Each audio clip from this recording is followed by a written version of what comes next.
Please make sure that you have a piece of paper or your notebook available and a pen or a pencil so you can take notes as you view this video cast. Units of measure. In chemistry, we use what's called SI units, or the Standard International Units, which are also known as the metric system. When we measure mass, we measure it in grams or kilograms. Gram is symbolized by the letter G, kilogram by the symbol kg. Length, we measure in meters, or sometimes in kilometers, or sometimes centimeters or millimeters. Time we measure in seconds, or minutes, or hours, or days, depending on how long we need to measure. Temperature we measure on a scale called the Kelvin temperature scale, and that's symbolized by the letter K. In the metric system, we use prefixes. We use prefixes to indicate decimal fractions or multiples of various units. These prefixes tell us how much larger or how much smaller than a base unit a various measurement is. These indicate the decimal fractions or multiples of various units. Decimal fractions or multiples of various units. We'll start from the top. The largest prefix that you'll need to memorize is the prefix giga, which is symbolized by a capital G and is 1 times 10 to the 9th, or a 1 with 9 zeros after it, larger than a base unit. A base unit would be something like a gram, or a meter, or a second. A gram, a meter, or a second would be considered what's called a base, or just basic unit. After that is mega. Mega is symbolized by a capital letter M, and it is 10 to the 6th, or 1 million times bigger, a 1 with 6 zeros after it, than a base unit.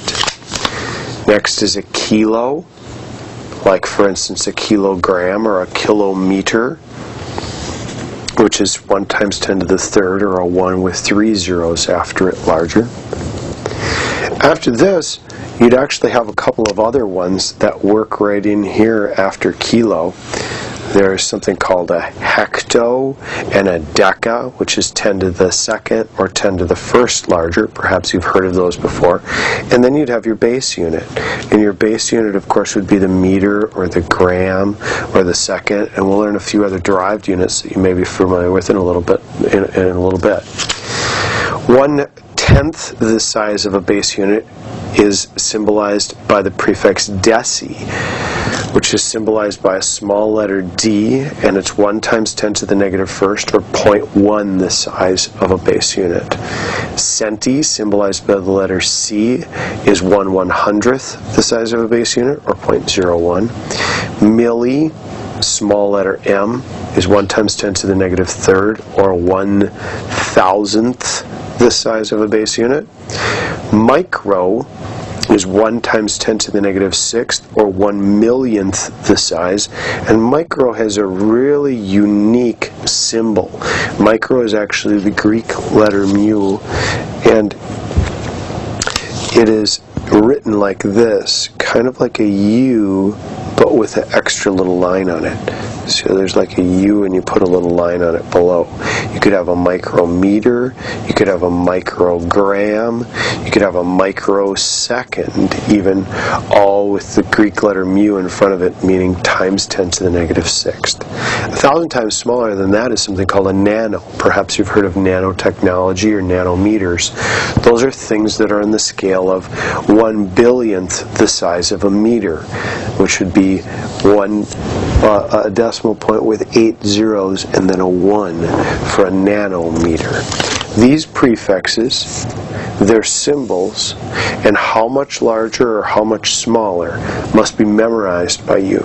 And we'll learn today, during this video cast, how to convert from one unit to another, to express one of these units of measure in kilometers as well as centimeters, or in megagrams and micrograms, all at the same time. We make many different types of measurements in chemistry, and one of the important ones is the measurement of temperature. We set up above that the standard unit of measurement for temperature was a scale called the Kelvin Scale. The Kelvin Scale is actually, or can be converted from the Celsius scale by saying that the Kelvin temperature is equal to degrees Celsius plus 273. There are three main temperature scales that you might be familiar with.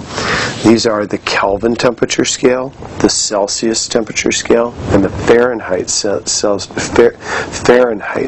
the one that you always hear about when we talk about weather. These are all related fairly regularly in that 0 degrees Celsius is actually equal to 273.15 Kelvin, and it's equal to 32 Fahrenheit. And so you can see that the freezing point of water is generally 0 degrees Celsius, 273 or 32, and the boiling point of water is 100 degrees Celsius, of course, and that's analogous to 212 Fahrenheit or 373 Kelvin. Notice that the increment of a degree in Kelvin is the same as an increment of a degree in Celsius.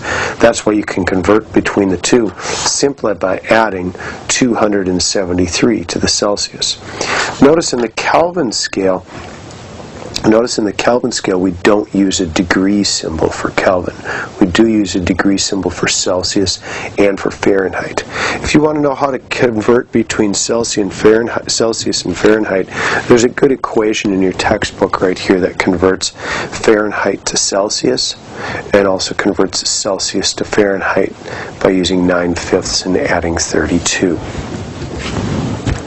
Let's take a look at a couple of derived units as well. Derived units are ones that use more than one base unit. One of the more popular derived metric units is called volume. And of course, if you've got an object that you can measure the length times the width times the height of, you know what the volume of it is. Not all things are easy to measure the length and width and height of, though. As it turns out, if you can measure these, and let's say, for example, you could measure them in centimeters, you would multiply the three units together, and then your units would be centimeters to the third power. And so actually, it's a unit of length cubed, and volume is a cubic unit. Now, what's cool is if it turns out to be a centimeter cube, there's a new name that's actually been given to that you might be familiar with. A cubic centimeter is actually renamed something called a milliliter.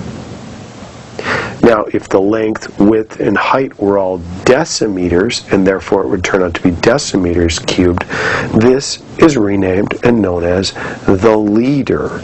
And there's a great picture of this in your textbook on page 17. If I just zoom in on this a little bit, you can see that if you take a cube that's 1 centimeter by 1 centimeter by 1 centimeter, this would be known as a volume of 1 milliliter. And it's really cool that if you fill this with water at well, I guess technically it has to be about 4 degrees Celsius, but approximately room temperature, that water would actually have a mass of 1 gram because the density of water at that temperature is 1 gram per milliliter, which we haven't learned about yet. And you can look up here, they actually have a cubic meter as well, and then they say one of those parts will be a cubic decimeter, which is actually what a liter is, a cubic decimeter. Our book uses these interchangeably, a cubic decimeter for a liter and a cubic centimeter for a milliliter. So get used to seeing both of those values, meaning liter and milliliter. A second derived unit that you'll need to be familiar with is one that I alluded to. That's called density. Density is mass divided by volume.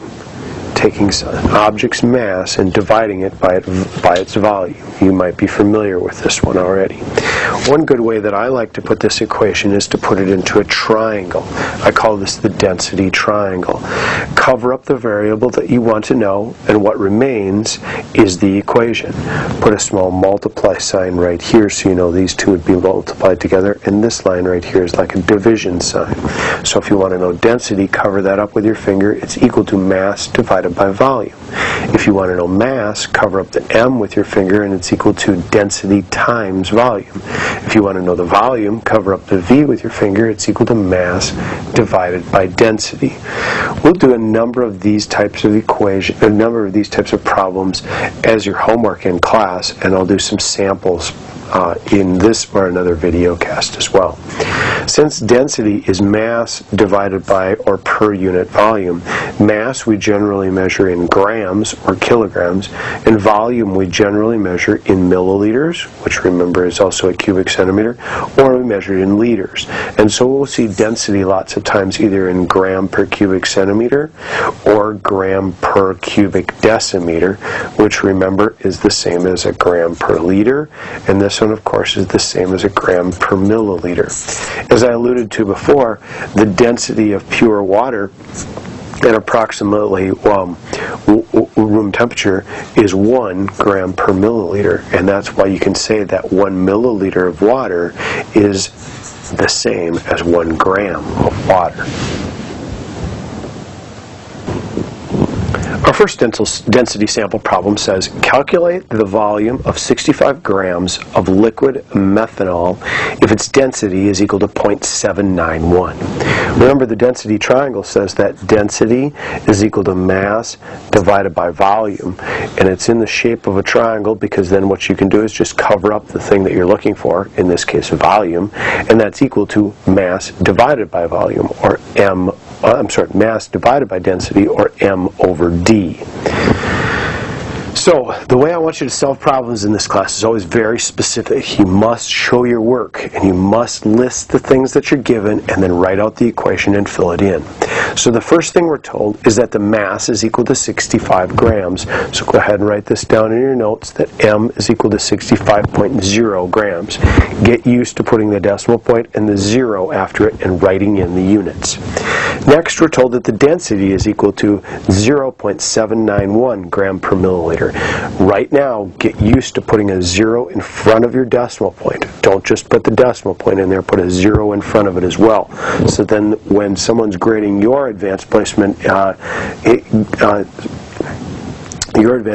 examination in a year or so, they don't think that you just have a fly speck on your paper. There's actually a 0 in front of there as well. So we know the mass and we know the density, and we want to find the volume. So write down the equation as it would be solved. Volume is equal to mass divided by density. Don't fill it in yet.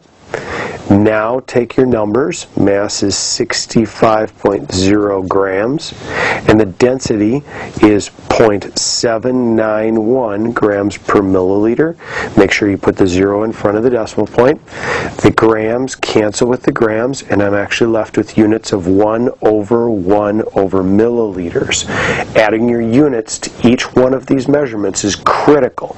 You must always include your units when you're doing calculations, and this will be for the entire course, so get used to it right now. Now if you take these two numbers on your calculator, 65 divided by 0.791, you end up with 82.2, and for right now you can just round to a decimal place or two, and we'll talk about how far you should round these answers actually in the next video cast.